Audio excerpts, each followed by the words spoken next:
Here's a quick video to show you how to use Shadow Puppet. I'm going to go ahead and tap on Puppet EDU or Shadow Puppet to open up the app.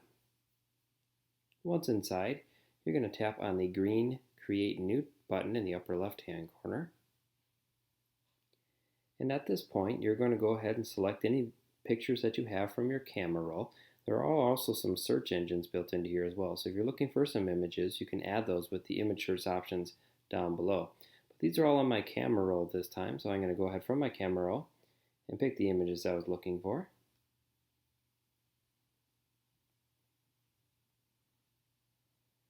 As soon as you have all the images, you're going to tap Next in the bottom right corner. And you should see some different pictures in your presentation. So now I can go ahead and add some text by tapping on the T in the upper right hand corner. You can type in what you would like to describe. Once I've finished my typing, I can change the way that the typing comes in. I'd like it as the fade in and out, but I don't like the way that it is laid out here. Font style is also something that you can adjust here. I'm going to keep it to this one actually. Here's your location. I do want it in the bottom left hand corner as it shows in the illustration here, but the font is still too big. I also change the color by tapping this little ink dot.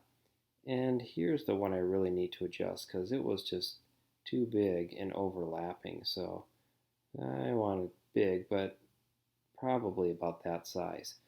So I'm all set there. I'm going to hit the checkbox in the upper right hand corner. Go ahead and tap on the next slide. Enter in my title here. Tapping on that T.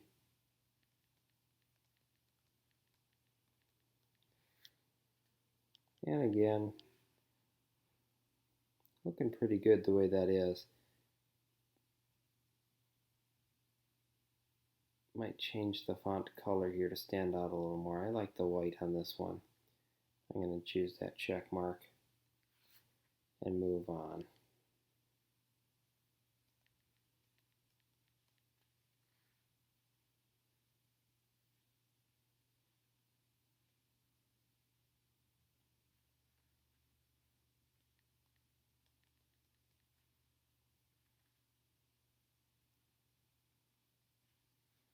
Perfect, so I have text on each of my slides. Now I can add a little background music by tapping on the musical notes. Choose a background music that's appropriate. You can tap on it to listen to it. Once you choose one that you like, just click on Use. That's going to throw it in there as the background. It will give you a warning as well. It's going to ask you if you just want music or if you want to use the music in your voice as you're creating your slideshow.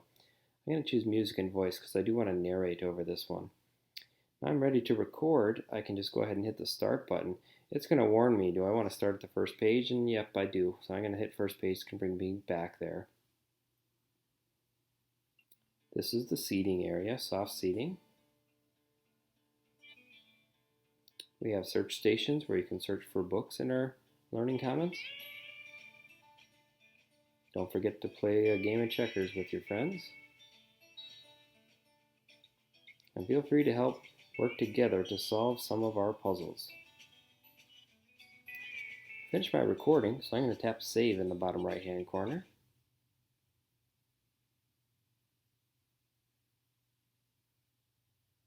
And now it's ready. So it's all finished up. I can always hit the back button here in the upper left hand corner if I forgot something or made a mistake and I want to try it again. Certainly welcome to do that. If I'm finished though, I'm just going to tap on Done in the upper right hand corner. It's going to give me the message on top there. You can see Save